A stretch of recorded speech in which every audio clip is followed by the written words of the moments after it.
जय श्री कृष्ण। संन्यासस्तु महाबाहो दुःखमाप्तुमयो गतः योगयुक्तो मुनिर्ब्रह्मा न चिरेणाधिगच्छति। अध्याय 5 श्लोक 6। व्याख्या। संन्यासस्तु महाबाहो दुःख माप्तु मयो गतः। सांख्य योग की सफलता के लिए कर्मयोग का साधन करना आवश्यक है, क्योंकि उसके बिना सांख्य योग की सिद्धि कठिनता से होती है, परंतु कर्मयोग की सिद्धि के लिए सांख्य योग का साधन करने की आवश्यकता नहीं है। यही भाव यहाँ तू पद से प्रकट किया गया है। सांख्य योगी का लक्ष्य परमात्म तत्व का अनुभव करना होता है, परंतु राग रहते हुए इस साधन के द्वारा परमात्म तत्व के अनुभव की तो बात ही क्या है। इस साधन का समझ में आना भी कठिन है। राग मिटाने का सुगम उपाय है कर्मयोग का अनुष्ठान करना। कर्मयोग में प्रत्येक क्रिया दूसरों के हित के लिए ही की जाती है। दूसरों के हित का भाव होने से अपना राग स्वतः मिटता है। इसलिए कर्मयोग के आचरण द्वारा राग मिटाकर सांख्य योग का साधन करना सुगम पड़ता है।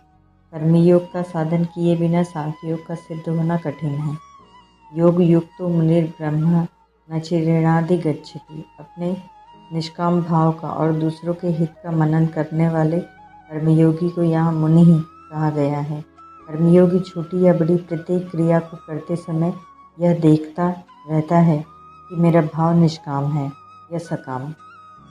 सकाम भाव आते ही वह उसे मिटा देता है, क्योंकि सकाम भाव आते ही वह क्रिया अपनी और अपने लिए हो जाती है।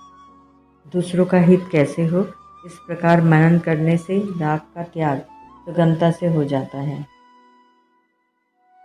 उपर्युक्त पदों से भगवान कर्मयोग की विशेषता बता रहे हैं कि कर्मयोगी शीघ्र ही परमात्म तत्व को प्राप्त कर लेता है। परमात्म तत्व की प्राप्ति में विलंब का कारण है संसार का राग। निष्काम भाव पूर्वक केवल दूसरों के हित के लिए कर्म करते रहने से कर्मयोगी के द्वारा राग का सर्वथा अभाव हो जाता है, और राग का सर्वथा अभाव होने पर स्वतः सिद्ध परमात्म तत्व की अनुभूति हो जाती है। इसी आशय को भगवान ने चौथे अध्याय के 38वें श्लोक में तत्व स्वयं योग संसिद्धः कालेनात्मनि विन्दति पदों से बताया है कि योग संसिद्ध होते ही अपने आप तत्व ज्ञान की प्राप्ति अश्वमेव हो जाती है। इस साधन में अन्य साधन की अपेक्षा नहीं है। इसकी सिद्धि में कठिनाई और विलंब भी नहीं है। दूसरा कारण यह है कि देहधारी देहाभिमानी मनुष्य संपूर्ण कर्मों का त्याग नहीं कर सकता, पर जो कर्मफल का त्यागी है वह त्यागी कहलाता है। 18वें अध्याय का 11वां श्लोक। इससे यह ध्वनि निकलती है कि देहधारी कर्मों का त्याग तो नहीं कर सकता, पर कर्मफल का फलेच्छा का त्याग तो कर ही सकता है। इसलिए कर्मयोग में सुगमता है।